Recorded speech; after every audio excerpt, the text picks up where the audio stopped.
Welcome to the weekly analysis video. Sunday वाले दिन हमारी रूटीन है कि जिन मार्केट्स में आप लोग एक्टिवली शॉर्ट टर्म ट्रेडिंग कर रहे होते हैं, डिफरेंट एसेट क्लासेस की मेन स्ट्रीम मार्केट्स, उनके प्राइस चार्ट्स पे ले जाके अपकमिंग वीक को मैप करते हैं, प्लान ऑफ एक्शन बिल्ड करके सिनेरियोज बिल्ड करते हैं कि भैया अगर market let's say bullish trending market है, इस बुलिश ट्रेंडिंग मार्केट में सबसे पहले तो मार्केट का ट्रेंड क्या है। यानी प्राइस चार्ट के ऊपर हम गए, हमने देखा कि ये बुलिश ट्रेंडिंग मार्केट है या बेरिश ट्रेंडिंग मार्केट है। अगर बुलिश ट्रेंडिंग मार्केट है तो कौन से लेवल्स हैं कि जहाँ पे पुल बैक के आने के बाद, या फिर कौन से रेजिस्टेंस एरियाज है कि जिनके ब्रेकआउट के बाद इस बुलिश ट्रेंड में हमने ट्रेंड की डायरेक्शन में ऑन बोर्ड होना है। तो एक ओवरऑल आपको इंसाइट मिल जाती है डिफरेंट मार्केट्स के अंदर। आपको मेरा मैं कहूँगा ओपिनियन मिल जाता है कि अच्छा ये बेस्ट प्लान ऑफ एक्शंस है कि जिनके ऊपर हम अपकमिंग वीक में इन मार्केट्स में काम कर सकते हैं। अक्सर लोगों का एतराज़ होता है कि भाई आप प्रोडिक्शन नहीं करते, आप एनालिसिस करते हैं। भाई प्रोडिक्शन कोई कर ही नहीं सकता और करनी भी नहीं चाहिए। प्रोडिक्शन का मतलब ये है कि बोला जाए कि भाई यहाँ से बाय कर लो और यहाँ पे स्टॉप लॉस दे दो, यहाँ पे टेक प्रॉफिट टारगेट दे दो। वो आई थिंक कि वो बंदा जो कि काम को सीखना चाहता है ना, उसके साथ एक ज़्यादती होती है। बिकॉज हर बंदा अपने स्टाइल, ट्रेडिंग स्टाइल और अपने पर्सनैलिटी टाइप और टेम्परामेंट के हिसाब से मार्केट को प्रेडिक्ट कर रहा होता है मार्केट की अंडरस्टैंडिंग के बाद। तो मकसद ये होता है कि आपके लिए इन वीडियोज़ में बायसेस को बिल्ड कर दिया जाए, डायरेक्शनल अप्रोच दे दी जाए कि इस मार्केट में हम बुलिश हैं या बेरिश हैं, ये लेवल्स हैं जहाँ से बाइंग हो सकती है, ये लेवल्स है जहाँ से सेलिंग हो सकती है। और फिर हर बंदा अपनी अंडरस्टैंडिंग के मुताबिक जो ट्रेड ले रहे उसको अपनी पर्सनैलिटी टाइप, अपने टेम्परामेंट, अपनी अंडरस्टैंडिंग, चार्ट ट्रेडिंग स्किल के मुताबिक उसको वो डील करे और अल्टीमेटली लॉन्ग टर्म में सक्सेसफुल भी यही होती है। मुझे पता है कि ज़्यादा टेम्पटेशन जो है वो प्रोडक्शन और सिग्नल्स वाले कंटेंट के अंदर होती है, ज़्यादातर लोग अट्रैक्ट होते हैं। लेकिन क्या है कि सीखने सिखाने के लिए जिस पर्सपेक्टिव से मैं मार्केट को आपको दिखा रहा होता हूँ और जो मेरा कंटेंट है वो सीखने सिखाने लॉन्ग टर्म सक्सेस के लिए वो ज़्यादा फ़ायदेमंद है। सारे यूजफुल लिंक्स वीडियो के डिस्क्रिप्शन में दिए हुए हैं, उनको आप लोग चेक कर लीजिएगा। मेरा preferred broker referral link video के डिस्क्रिप्शन में दिया हुआ है। एक ही प्लेटफॉर्म पर ट्रेडिंग अकाउंट ओपन करके आप forex, stocks, crypto, commodity markets में साइमल्टेनियसली ट्रेड कर सकते हो। साथ ही साथ if you want to become a funded trader तो मेरी प्रेफर्ड प्रॉप फर्म, उसका रेफरल लिंक डिस्क्रिप्शन में दिया हुआ है। और साथ ही साथ हमारी प्रीमियम कम्युनिटी का ज्वाइनिंग प्रोसेस भी हमारी वेबसाइट सैयदोन.com पे दिया हुआ है, वेब लिंक डिस्क्रिप्शन में। रेफरल लिंक्स का बेसिकली फ़ायदा ये होता है क्योंकि डिफरेंट वेन्यूज़ के ऊपर लेट्स से रेफरल लिंक के जरिए अगर आप साइन अप करते हो और कल को कहीं पे आपको दिक्कत कन्फ्यूजन है, तो क्योंकि हमारे रेफरल लिंक के थ्रू आपने साइन अप किया है तो आप हमारे सपोर्ट, व्हाट्सएप, ईमेल सपोर्ट पे कांटेक्ट करके हमारी टीम से असिस्टेंस भी ले सकते हैं, फॉलो अप भी अपने प्रॉब्लम का दिलवा सकते हैं। So without any further delay price charts पे चलते हैं and let's start the action. चलिए, अपनी स्क्रीन पे सबसे पहले आप यूएसटी जेपीवाई मार्केट देख रहे हैं। दो चीज़ें पहले बता दूं जिन मार्केट्स को हमने आज की इस वीकली वीडियो के अंदर कवर करना है और हमारा ट्रेडिंग स्टाइल क्या है, सो दैट अगर पहली वीडियो मेरे चैनल की आप देख रहे हैं तो आपको पता हो कि हम कौन से ट्रेडिंग स्टाइल के ऊपर अपने एनालिसिस को कर रहे होते हैं। सबसे पहले तो फॉरेक्स से हमने यूएसटी जेपीवाई मार्केट उठा ली। कमोडिटीज़ में हमने gold and energy sector oil उठा लिया। स्टॉक इंडस्ट्रीज़ में US 500 है और क्रिप्टोज़ में से बिटकॉइन उठा लिया। तो ये बन गई आपकी 5 मार्केट्स को मिला के एक डाइवर्सिफाइड वॉच लिस्ट के, जिस डाइवर्सिफाइड वॉच लिस्ट में डिफरेंट एसेट क्लासेस के मेन स्ट्रीम एसेट्स आ गए। दूसरा ये कि हम प्राइस एक्शन स्विंग ट्रेडिंग करते हैं, शॉर्ट टर्म स्विंग ट्रेडिंग करते हैं और हमारा anchor chart, daily chart time frame है। प्राइस एक्शन के अंदर हम लेवल्स और एरियाज़ को मार्क करने के बाद कैंडलस्टिक सेटअप सिग्नल्स को पे काम कर रहे होते हैं और आइडियली हम ट्रेंड्स को हाईलाइट कर रहे होते हैं। बिकॉज प्राइस एक्शन ट्रेडिंग के अंदर अपनी स्ट्रैटेजी को अगर नैरो डाउन मैं करूं तो हमारी TLS, ट्रेंड लेवल सिग्नल, हमारी स्ट्रैटेजी है कि जैसे अपनी स्क्रीन पे आपने देखा UST JPY का बुलिश मार्केट है। ये प्राइस चार्ट अपनी स्क्रीन पे आप लोग देख रहे हैं और इस प्राइस चार्ट के अंदर आप देखें लेफ्ट से राइट आपने देखा बड़े ज़बरदस्त तरीके से कीमतें उठती हुई स्टेपिंग फॉर्मेशन में आपको नज़र आ रही हैं और बड़ा प्यारा बुलिश ट्रेंड आपको मिल रहा है। 21 EMA डायनामिक सपोर्ट भी बहुत अच्छे से रिस्पेक्ट हो रही है इस मार्केट के अंदर। और डेटा प्राइस चार्ट पे कितना लेना है, अक्सर लोग इवन मेरी प्रीमियम कम्युनिटी के अंदर भी जब प्राइस चार्ट्स को शेयर कर रहे होते हैं ना, तो समटाइम्स क्या होता है कि इतना जूम आउट कर दिया प्राइस चार्ट को, समटाइम क्या होता है कि उन्होंने इतना जूम इन कर दिया प्राइस चार्ट को, समटाइम क्या होता है इधर ले गए प्राइस चार्ट को, समटाइम है इधर ले। नहीं, ऐसे नहीं करना होता। आपने क्या करना है, अगर आप शॉर्ट टर्म स्विंग ट्रेडिंग कर रहे हो ना, तो all you got to do is कि 1 से 3 महीने का प्राइस डेटा अपनी स्क्रीन पर आप लोग ले लें। अपनी स्क्रीन पर यहाँ पर आप देख रहे हैं मैंने अर्ली सितंबर से डेटा उठाया, तो तकरीबन 2 महीने का डेटा आप कह लें कि 2 महीने का डेटा प्राइस चार्ट पे अपनी आप देख रहे हो, लेफ्ट से राइट उठती हुई कीमतें। और इस 2 महीने के recent price data daily chart time frame पे जो आप देख रहे हैं उसी के ऊपर मैं अपना ट्रेडिंग डिसीजन लूँगा। ये वाली पर्टिकुलर बुलिश पिन बार जो बनी थी 17 अक्टूबर को, इसको बाकायदा मैंने कवर करके वीकली अपडेट के अंदर बोला था कि द बाइंग सिग्नल। अब जिन लोगों ने इस सिग्नल के ऊपर एक्ट करके इससे पैसे बनाए वो हरगिज़ डिफरेंट वीडियोज़ के कॉमेंट सेक्शन के अंदर, मेरी वीडियोज़ के कॉमेंट सेक्शन में आके नहीं फीडबैक देंगे और कहेंगे कि भाई आपने बड़ा अच्छा सिग्नल दिया, लेकिन यही अगर मेरी कोई कॉल फेल हो गई तो उसके ऊपर कमेंट की बम्बार्मेंट हो जाएगी कि भाई आपने वो कॉल दी थी, यहाँ से बाय हो सकता है वो फेल हो गई, समझ रहे हैं। तो आप आपका पॉजिटिव फीडबैक जो है, जहाँ पे अगर लेट सपोज आप नेगेटिव फीडबैक बाज़ लोगों से मैं बात कर रहा हूँ कि अगर देते हैं तो वहीं पे लेट से अगर हमने एक अच्छा एनालिसिस आपके लिए मैंने किया है जो कि आपके लिए अच्छा साबित हुआ है, तो उसके ऊपर फिर आपका ये भी हक बनता है कि आप पॉजिटिव फीडबैक भी दें। अब UST JPY market super bullish market है, लेवल्स को हमने मार्क करना है, की लेवल्स को हमने यहाँ पे मार्क कर लिया। ये वाला एक लेवल मैंने मार्क किया, इसको मैं फिलहाल डिलीट कर रहा हूँ, रिमूव कर रहा हूँ इस लेवल को। ये लेवल मैंने मार्क किया और उसके बाद फिर मैंने ये वाला लेवल मार्क किया, और तीसरा जो लेवल मैंने मार्क करना है वो ये मार्क करना है क्योंकि रिसेंटली एक माइनर पुल बैक के बाद यहाँ से कीमतें उठी हैं। तो मेरे पास इस वक्त पे दो ऑप्शन है यूएसटी जेपीवाई मार्केट में। नोट कर लो और प्राइस चार्ट का स्क्रीनशॉट लेके रख के इन्हीं लेवल्स को जो मैंने मार्क किए हुए हैं अपने चार्ट पे, अपने चार्ट्स के ऊपर आपने मार्क करना है, साथ आपने नोट्स बनाने हैं कि इन लेवल्स के ऊपर हमने करना क्या है। अब दो ऑप्शन 153.31 इस लेवल के ऊपर अगर मुझे कोई इनसाइड बार, मल्टीपल इनसाइड बार मिलती है और मार्केट इस लेवल के ऊपर अगर कंसोलिडेट करती है तो मैं ब्रेकआउट को ट्रेड करूंगा बाय साइड के ऊपर।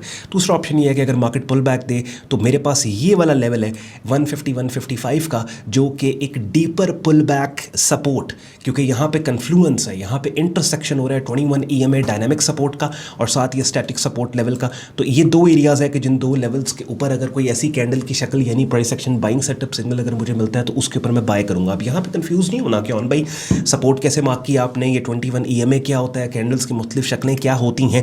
बिकॉज अपनी स्क्रीन पे आप मेरा यूट्यूब चैनल देख रहे हैं, यहाँ पे प्लेलिस्ट के टैब में आप जाएंगे और ट्रेडिंग कोर्स के नाम से ये प्लेलिस्ट अपनी स्क्रीन पे आप लोग देख रहे हैं। 75 वीडियोस इस प्लेलिस्ट के अंदर पड़ी हुई हैं। इन वीडियोज़ में मैंने बाकायदा आपको उन स्ट्रैटेजीज़ और टेक्निकल टर्मिनोलॉजीज़ और कॉन्सेप्ट्स को समझाया सिखाया डिटेल के अंदर, जिनको आप मुझे सुनते देखते हैं इन वीडियोज़ में इस्तेमाल करके मार्केट को एनालाइज करते हुए, सो दैट कोई बंदा ये ना बोले कि भाई आप महज मार्केट में बाय सेल साइड पे हमें पोजीशन करवा के अपनी स्ट्रैटेजी की बात करके चले जाते हैं लेकिन हमें पता ही नहीं है आपकी स्ट्रैटेजी क्या है। तो मैंने मार्केट की रियल टाइम अपडेट देने से पहले आपके लिए वो 75 वीडियोस की प्लेलिस्ट बना के यहाँ पे रख दी, सो दैट ना सिर्फ actively short term trading in markets में करने वालों को गाइडलाइन मिले, बल्कि नया बंदा जो काम को स्टार्ट करना चाहते हैं उसके लिए भी एक गाइडलाइन हो कि उसने स्टार्ट कहाँ से करना है। और इस प्लेलिस्ट की जो पहली 8-10 वीडियोज़ है वो हैं ही इसी बारे में कि आपने ब्रोकर पे अकाउंट कैसे ओपन करना है, फंडिंग विड्रॉल क्या होती है, ट्रेडिंग आपने शुरू कैसे करनी है। तो वो आप ये प्लेलिस्ट लाजमी देखें। उसके बाद चलते हैं गोल्ड मार्केट के ऊपर। Talk of the day everybody talking about gold market के जी, गोल्ड गोल्ड गोल्ड।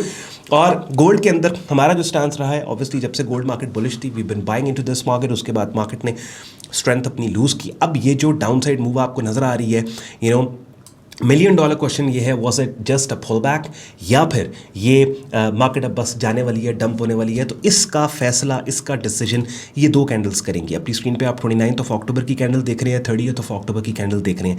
ये दोनों कैंडल्स बड़ी इंपॉर्टेंट है। ये इनसाइड बार पैटर्न और खैर तीसरी जो कैंडल है ये वाली छोटी सी जो फ्राइडे 31 अक्टूबर को बनी है, ये फिलहाल सजेस्ट कर रही है कि ये एक फेकआउट, बेरिश फेकआउट बन चुका है। लेकिन चूंकि ये जो कैंडल बनी है फ्राइडे वाले दिन 31 अक्टूबर को, इसका साइज और वॉल्यूम इतना छोटा है कि इसको फिलहाल हम साइड पे रख के इन दो कैंडल्स के ऊपर बात करते हैं, 30 अक्टूबर और 29 अक्टूबर की। अब समझें इस चीज़ को, अगर तो मंडे वाले दिन मार्केट इसके हाई को, ये वाली कैंडल फ्राइडे को 31 अक्टूबर को बनी, इसके हाई को ब्रेक कर देती है, ऊपर ब्रेक कर देती है, तो फिर बहुत चांसेस बढ़ जाएंगे कि ये महज एक पुल बैक था and market really wants to, gold market really wants to go back to $4400-4500 का एरिया, ठीक है। In which case we are going to position ourselves on the buy side. दूसरा ऑप्शन ये है कि लेट्स सपोज ये down side के ऊपर ये जो पूरा स्ट्रक्चर है, इसमें 29 अक्टूबर की कैंडल 29.10 का एरिया नीचे ब्रेक होता है, दैट मीन्स बस डन, कहानी खत्म, gold market is going lower. ये मजीद डाउन साइड के ऊपर जाने वाली है और मजीद डाउन साइड पे गोल्ड मार्केट पॉसिबली कहाँ जा सकती है, पॉसिबली गोल्ड मार्केट फिर 3500 की टेरिटरी, यानी पहला स्टॉप मार्केट का $3600, 36 और 35 का एरिया, क्योंकि 36 के ऊपर डायनेमिक सपोर्ट पड़ी है EMA, नीचे फिर स्टैटिक हॉरिजॉन्टल 3500 पड़ी है, तो फिर मजीद सेल ऑफ गोल्ड मार्केट के अंदर आ सकता है। इन विच केस हम डेली चार्ट टाइम फ्रेम या शॉर्टर टाइम फ्रेम्स के ऊपर weed be on the sell side. By the way Tuesday वाले दिन गोल्ड की डेडिकेटेड वीडियो की बारी है, तो कोई बात अगर गोल्ड से रिलेटेड रह गई हो तो वो ट्यूसडे वाले दिन हम, क्योंकि स्पेसिफिकली सिर्फ गोल्ड की बात करें, हम ट्यूसडे वाले दिन कर लेंगे। फिलहाल तक हमारा स्टैंड ये है कि अगर तो फ्राइडे की कैंडल का हाई अपसाइड के ऊपर ब्रेक होता है तो definitely we are going to buy into this market, और बाय पे डेली चार्ट टाइम फ्रेम पे लेते हो तो अगर नहीं भी करना, हम 4 आवरली के ऊपर सेटअप सिग्नल्स ढूंढ लेंगे। हाँ, 4 आवरली पे देखो ये शॉर्ट टर्म रेंज बन गई, अगर ये अपसाइड के ऊपर रेंज ब्रेक होती है तो फिर डेफिनेटली बाय करेंगे, अदरवाइज डाउन साइड पे। और 4 आवरली पे इस रेंज के अपर एक्सट्रीम पे अगर कोई सेलिंग सिग्नल मुझे मिल जाता है तो मैं सेल भी कर दूंगा नीचे $3900 तक, समझ रहे हो। Same goes for the hourly chart time frame. Again you just need to know how to use these time frames buddy, shorter time frame, क्योंकि समटाइम्स क्या होता है कि डेली चार्ट पे आपको वेट करना है, पूरा हफ्ता वेट करना है, 4 दिन वेट करना है, but at the same time you can get amazing trades on shorter time frames. बहरहाल मैंने एक वीडियो यहाँ रिकॉर्ड करवा के रखी है इस प्लेलिस्ट के अंदर ट्रेडिंग कोर्स की, how to trade shorter time frames. वो डेफिनेटली आपने देखनी है, उसमें आपको आइडिया हो जाएगा कि how you can drill down to 4 hourly chart time frame, let's say from daily chart time frame and then move on to the hourly chart time frame। तो क्या है कि डिफरेंट टाइम फ्रेम्स को sink करके आपने shorter time frames तक आपने as a swing trader किस तरीके से आना है। तो गोल्ड मार्केट के अंदर हमारा जो स्टांस है वो कंडीशनल है। कंडीशन क्या है कि अगर मार्केट फ्राइडे की कैंडल के हाई को अपसाइड पे ब्रेक करती है, वो buying into this market, we are buyers. या फिर लेट्स सपोज इस एरिया से $4,000 के एरिया से 4 hourly चार्ट टाइम फ्रेम पे ऊपर को सेलिंग सिग्नल आता है, we can sell all the way down to $3,900। और $3,900 से अगर लेट्स सपोज मार्केट इस लेवल को डाउन साइड पे ब्रेक करती है, definitely we're sellers in this market, we're not buying into this market at least for short term। US 500 के अंदर सुपर मार्केट का बुलिश ट्रेंड है, most likely market is gonna fill out the gap. और ये वाला जो मैंने line लगाई है बहुत इंपॉर्टेंट है, 6770 की। आप देखो कि यही वो लाइन है कि जहां 21 EMA भी आके इंटरसेक्ट करेगी, और ये वाला कन्फ्लुएंस एरिया है कि जहां पे कीमतों के पुल बैक के आने के बाद ऐसी कैंडल की शक्ल के जो शक्ल बाय साइड पे कीमतों के जाने का क्लू दे, बुलिश साइड पे प्राइस के जाने का क्लू दे, प्राइस एक्शन बाइंग सेटअप तो हो डेफिनेटली इसके ऊपर लॉन्ग्स यानी बाय साइड के ऊपर हमें चांस लेना चाहिए। Moving on to crude oil market. अब क्रूड ऑयल मार्केट के अंदर ये bearish pin bar signal last week मैंने आपके लिए हाईलाइट करके एज अ सिग्नल इसको प्रेजेंट करके बोला था कि इसकी 50% रिट्रेसमेंट रेंज में एंट्री, नीचे आपका स्टॉप लॉस हो, ऊपर इसका टेक प्रॉफिट नीचे आपका टेक प्रॉफिट टारगेट हो, ऊपर आपका स्टॉप लॉस हो। एंट्री और स्टॉप में जितना डिस्टेंस है कम से कम 2-2.5 गुना फासले ऑलरेडी मार्केट ने अचीव करके आपको इसमें पैसे बना के दे दिए। और इस पर्टिकुलर सिग्नल के ऊपर और इस पर्टिकुलर मार्केट पे लास्ट वीक मैंने एक डेडिकेटेड वीडियो बना के आपके लिए प्रेजेंट की, जिसको किसी ने नहीं देखा, बहुत कम लोगों ने देखा, because and I had this impression maybe you don't trade in crude oil market, बहरहाल एनीवेज बेरिश मार्केट है।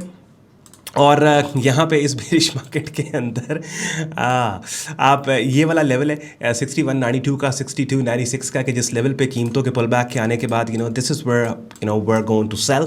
स्टॉप लॉस हमारा ऊपर है, let's take a chance on the down side. मुझे थोड़ी सी ऐसी आ रही है कि यू वुड बी थिंकिंग यार ये कैसा बंदा है बात कर रहे हैं कि वीडियो किसी ने नहीं देखी। नहीं देखी आपने, लेकिन मुझे इस चीज़ के ऊपर देखो, मैं एक बात अक्सर कहता हूँ कि कंटेंट क्रिएटर के होने से पहले मैं एक ट्रेडर हूँ, ठीक है। और एक ट्रेडर को फ़र्क नहीं पड़ता है यार, बिकॉज वो अच्छी ट्रेडिंग कर रहा है, उसको पता है उसके अंदर क्या है या उसका एनालिसिस क्या कहता है, तो उसको फ़र्क नहीं पड़ता कौन देख रहा है नहीं देख रहा है यार। बस ये बात है, बस यही सोच होती है कि चलो एक जो नॉलेज खुद को है वो एक तो नॉलेज डिलीवर किया जाए, और अच्छा मज़ा भी आता है, अच्छा भी लगता है आपके लिए कंटेंट बना के अपने एनालिसिस को शेयर करके। बहरहाल बिटकॉइन मार्केट का प्राइस चार्ट अपनी स्क्रीन पे आप लोग देख रहे हैं। बिटकॉइन जितनी मार्केट्स मैंने अभी तक असेस की हैं, सबसे जो मुझे इस टाइम पे बुरा प्राइस एक्शन लग रहा है वो बिटकॉइन मार्केट का है, बिकॉज ये वाला लेवल और एरिया आप देखिए 109 के ऊपर market continuously weekly chart time frame पे कंसोलिडेट कर रही है। ओवरऑल साइडवेज मार्केट है, आप यहाँ देखो, I don't like this, I don't like this. These are the times when I want to stay on the sidelines, because अगर आप कंपेयर करो S&P 500 को, बूम बड़ी प्यारी बुलिश मार्केट है। गोल्ड मार्केट को आप देखें, वाह अपसाइड पे USD JPY मार्केट आप देखो, लेफ्ट से राइट अपसाइड क्लैरिटी है। आप ये देखो ऑयल मार्केट लेफ्ट से write down side clarity, chart के एक एंड से दूसरे एंड पे एक, यह मार्केट ऐसे ऊपर जा रही, यह मार्केट नीचे गिरी, क्लियर। बिटकॉइन मार्केट अगर आप देखें ना, somehow you got a lot of confusion here, market consolidate करी। So I think I'm gonna leave Bitcoin market for today. I'm not gonna talk about it, build my opinion. Let's talk about it tomorrow, because कल के दिन bitcoin market की dedicated बारी है, dedicated video की बारी है। अभी फिलहाल बिटकॉइन मार्केट में वैसे भी एक्शनेबल कुछ भी नहीं है, ऐसा प्राइस एक्शन नहीं है जिसके ऊपर एक्ट किया जाए। I'm gonna leave Bitcoin market for now, sidelines के ऊपर बिटकॉइन मार्केट में अभी फिलहाल तक रहना है, कुछ नहीं करना। कल देखते हैं, कल जब डेडिकेटेड मैं एनालिसिस बिटकॉइन लेके आऊंगा, और we're gonna look into it कि बिटकॉइन मार्केट में हमने कहाँ क्या करना है, बाय साइड पे पोजीशन करना है या सेल साइड पे पोजीशन करना है। देखो फर्क नहीं पड़ता, यानी मैंने बिटकॉइन मार्केट में आपको साइडलाइंस के ऊपर करवा के बाकी मार्केट्स की क्लियर डायरेक्शनल अप्रोच आपको दे दी कि भाई इस मार्केट में हम कमिंग वीक में बायर हैं या सेलर हैं। At the end of the day एक ट्रेडर जो है उसने अपने ट्रेडिंग अकाउंट पे एक पॉजिटिव रिटर्न पोस्ट करना है, what I mean, monthly basis पे, क्वार्टरली बेसिस पे, ईयरली बेसिस पे। सो डजंट मैटर वो रिटर्न आपको लेट्स से गोल्ड मार्केट बना के दे रही है, क्रूड ऑयल बना के दे रही है, फॉरेक्स करके दे रही है, बिटकॉइन बना के दे रहा है। तो क्या है कि अगर डाइवर्सिफाइड आपकी वॉच लिस्ट है जिसके अंदर आप USD JPY भी देख रहे हो, US 500 देख रहे हो, गोल्ड देख रहे हो, क्रूड ऑयल देख रहे हो, बिटकॉइन देख रहे हो, अगर इन पाँचों में से कोई एक मार्केट अगर किसी एक हफ्ते या 2 दिन अगर नहीं आपको वो ग्रे एरियाज में, तो छोड़ दो उसको, कोई बात नहीं, साइडलाइंस पर रह के बाकी मार्केट्स के ऊपर फोकस करके अच्छी ट्रेड्स करके आपने पैसे बनाने हैं। बहरहाल बिटकॉइन मार्केट को कल डिटेल में हम डिस्कस करेंगे। Useful links once again description में सारे दिए हुए हैं, उन्हें वीडियो देखने के बाद आप लोग चेक कर लीजिएगा। ख्याल रखिए अपना, शुक्रगुजार हो आपने वक्त निकाला वीडियो देखने के लिए। मुझे इजाज़त दे, बाय बाय।